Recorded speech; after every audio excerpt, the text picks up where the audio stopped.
bawat isa ay may kakayahan na makaapekto sa buhay ng kanyang kapwa.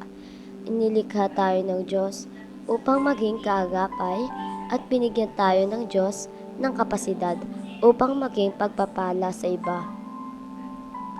Nasusulat sa Kawikaan chapter 11 verse 25, ang taong mapagbigay ay lalong yumayaman, ngunit maghihirap ang taong laging tikom ang kamay.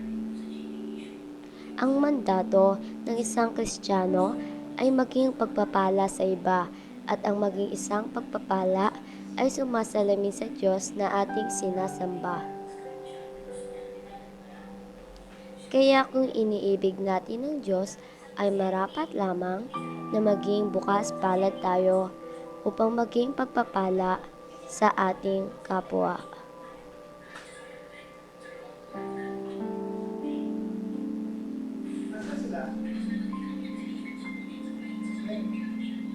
Sila?